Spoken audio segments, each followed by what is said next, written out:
Амархан сайн байцгаана өрхөн мөнөд үзэгчдээ. Америкийн нэгдсэн улс дахь Юмон телевиз Монгол соёлын төв хамтран Монгол бахархал хэмээх болон нээж ажилласан энэ булангийнхаа эхний хэдэн дугаараар та бүхэндээ Монгол бичгийн эртний үеийн хамгийн сонирхолтой, хамгийн чухал дурсгалуудаас танилцуулж байгаа үлээ. Ингээд нийт 9 дурсгал танилцуулсан. Өнөөдөр одоо энэ булангийнхаа сүүлчийн дугаар болгож Газан хааны нэгэн сонирхолтой захидлыг та бүхэнд танилцуулъя. Ингээд нийтдээ 10 Монгол бичгийн 10 дурсгалыг та бүхэнд танилцуулж байгаа юм аа.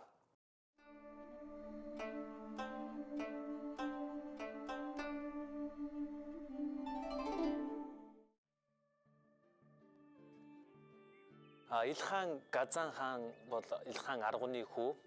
Түрүүний өмнөх нэгдэн дугаараар үзүүлсэн та бүхэнд үзүүлсэн Үлзийд хааны нэг захидлыг үзүүлсэн байгаа. Үлзийд хааны өмнөх Илхан юм байгаа. Үлзийд хааны ах, Аргун хааны хүү ийм хүн байгаа. 1295-аас 1304 оны хооронд Илхан дөргөмжлөгдөж байсан. Ингээд ер нь түүхэнд бол хамгийн их алдартай Илхан гэж одоо барууны түүхчдийн дунд гэж алдарсан байдаг. За нэг томоохон зүйл хийсэн тэр дундад Азийнхны дунд алдартай зүйл нь юу гэхээр Илхан тулсыг ерөөсөө тэр авийн одоогийн хуучнаар бол Перс дэх тэр монголчуудыг лалын шашинд оруулсан гэдгээр бол дундад Аз дэх алдартай ийм. Ер нь их олон шинтгэл хийсэн түүхэндээ. Өнөөдөр бол бид нар энэ Газан хааны Ромын 8 дугаар Бонифаци пап лам дэлгэсэн захидлын талаар ярилцах юм. За Ромын пап 8 дугаар Бонифаци Илхадын холбоотнууд байсан. За дундаа нэг дайсантай. Энэ бол Египт Мамлюкууд Египт эсрэг. Тэгээд Египтийн эсрэг яаж товтлох вэ? Яаж цэрэг дайны ажиллагаа явуулах вэ гэдгээ тохиролцсон нэлээд хэд хэдэн бичиг байдгийн нэг нь одоо бидний ярих гэж байгаа энэ захидал юм аа. За энэ захидал одоо ийм захидал байдаг юм аа гэдэг нь Ватиканы архивд хадгалагдаж байж байгаа энэ нэг ийм захидал байна гэдгийг нь 1921 онд олж нээгдсэн тодорхой болсон юм байгаа. Тэгээд 21 оноос хойш судлаачдын гарт орж тэгээд ингээд судлаачид хэл судлаач Монгол жирдэмтдийн нэг тал талаас нь уншиж тайлбарласаар ирсэн ийм нэгэн захидал бий. За одоо энэ захидлыг одоо Газан хааны энэ захидлыг Бонифац дэлгэсэн захидлыг бүгдээр үг бүрээр нь хамтдаа уншааж авцгаая. За хамгийн эхний бүрэн мөрөд итгэж өчөж байгаа. Газан за Хасан гэж бас уншиж болно. Хасан гэж бас хэлдэг Газан хааныг. Газан Хасан үг мануу гэж байна. За тэгээд энэ доороос бичнэ. Тэгээ Харийн хааныг бол одоо Монгол хааныг одоо босоо хүн мэдээр төсөөлөх юм бол ер нь өвдөг хавцааны хэлж бичдэг тийм уламжлалыг одоо олон захиан дээр та бүхэнд үзүүлсэн байгаа. Энэ бол одоо яг тэгж байна. Пап гэж чинь. Баб гэдэг. БАБТ. За баба, папа гэдэг энэ үг хоршихын тайлбар. Уридаар, бисгарунаар. Бисгарун гэдэг нь хүний нэр. Энэ түрүүн нэг захидал дээр мускарел гэж гарч ирсэн. Одоо болохоор Бискарун гэж үчиж байна. Энэ бол нөгөө Бускарел ди Жизолфи гэдэг энэ алдартай элчин байгаа. Энэ Франц, Ромын пап, Францын хаан болон Илхадын хооронд захиагийн зөөдөг байсан их алдартай элч байгаа. Бускарел энэ хүнийг хэлж байна. Тэгэхээр өөрөөр Бискарунаар яар Чинүү гэд илгэсэн гэдэг чинь илгээсэн гэсэн үг тийм ээ. Чинүү илгэсэн дуртахал сайн үгс бичиг бидэн тур хүрбэ. За чиний илгээсэн дуртгал сайн үгс бичиг бидэнд хүрсэн байна гэж байна тийм ээ. За шинэ өгүүлбэр хэлж байна. Харигуу вэ нү? Хариуг нь тийм ээ. Хариу вэ нү? Бээр хөхөдөө хүргэн. За Газан хааны хүргэн хөхөдөө. Бисгарун нөгөө Бускарел ди Жизолфи хэлж байна.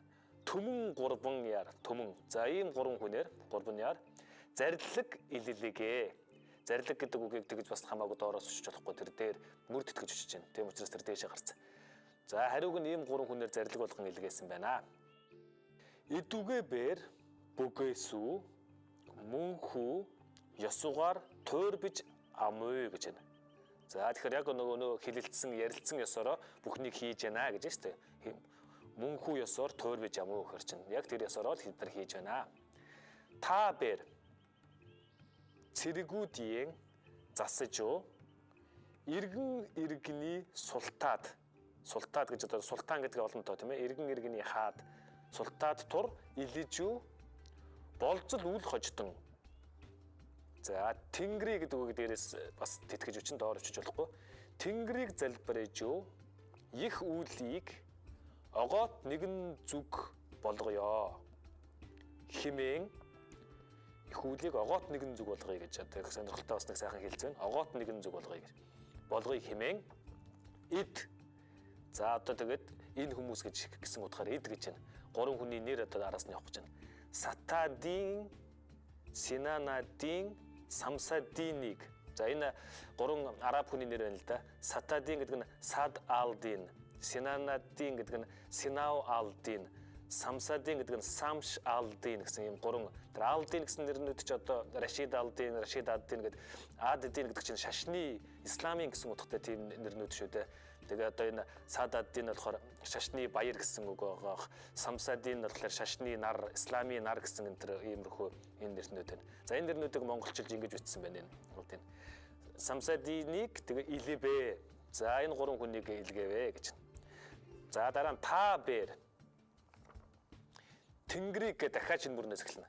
Тэр та гэж өөрөө тэр Бонифац Пап ламыг бол ерөөсө тэр доороос эхэлсэн мөртлөө тэнгэр зарлиг тэгээ өөрийнхөө нэрийг бол тэр Ил хааны нэрийг бол заавал дээрээс өчнө. Энэ бол ерөөсө нэг талаар ер нь хэн нь илүү вэ? Энэ төр улсын энэ харьцааг ер нь үзүүлээд л байгаа хэрэг. За тэнгэрийг залбираа ижөө. Цэргүүдийн засадхун. Засадхун гэдэг тухун гэдэг нөхцөл нь одоогийн гатун гэдэг нөхцөл гээтэн одоо сэлгчгсэн байж байгаа. Засадхун. За тэгээ дараа нь засагтун гэж хэлж байна тийм ээ. Бичиг мануу долгоон загууд нэгэн од дур. Энэ од гэдэг үг нь болохоор он гэдгийн олонтоо. Эртний монгол хэлэнд яг одоогийн орос англи хэл шиг 701 гэдэг олонтоо байхлаар ардлалынх нь он гэдэг үг нь олонтон дээр хувирдаг. Одоо 5 гэх юм бол ном гэхэд одоо бол ном гэдэг бол 5 номууд гэдэг тиймэрхүү маягтай яг орос англи хэл шиг ингэж тоогоор зохицдог байж л дээ. Тэр 100 гэдэг үгийг ч гэсэн хараа. Загууд гэж 700 чи нэг бол загуу 7 бол загууд гэдэг олон тоотой 701 он 701 он гэдэг нь нөгөө Газан хаан чи өөрөө лалын шашинд орсон болохоор лалын толлоор онцаараа бичиж байна. Энэ 1302 он юм. Он дотор барс жил за цааш нь хаврун эцэс сараагийн 14-нэ. За энэ нь болохоор 4 сарын 12-ны өдөр 1302 оны 4 сарын 12-ны өдөр гэдгийг бол тогтооцсон байгаа. 14-нэ хос хабууха бүхий дур бичбэ. Хос хабууха гэдэг нь газрын нэр, газар усны нэр. Ерөөсөө ямар ч загтлын Монгол загтлын ёсоор уламжлалт ёсоор бол хамгийн сүүлд нь хаана хизээ бичвэ гэдгийг ингэж үзүүлдэг. За тэгэхээр энэ бол ингээд утга нь бол одоо тодорхой байна. Одоо өөрийн холбоотон болох Ромын Пап ламда захиа өчөөд за тэгээд зэрэгээ яг болцол үйл хождон гэж тийм ээ. Яг болцолтой эргээд тэгээд хамт цэрэг дайны ажиллагаа явуулах юм нэг сонирхолтой байж гоо. Энэ бол нэг талаасаа бас хоёр улсын хоорондын харилцааны нэг сонирхолтой соёлыг үзүүлдэг. Нөгөө талаас Монгол эртний загтал бичгийн хэв маяг соёлыг бас харуулдаг. За түүхэнд бас чухал холбогдолтой. Монгол хэлний онцлогийг үзүүлсэн ямар хэлбэртэй Монгол хэлний өгүүлбэр зүй, үг зүүн ямар онцлог байсныг үзүүлдэг. Ийм олон зүйлийг үзүүлсэн. Ийм нэгэн сонирхолтой чухал бичиг Ватиканы архивд, нууц архивд хадгалагдаж байгаа. Хуулбар нь манад бол ирчихсэн байгаа.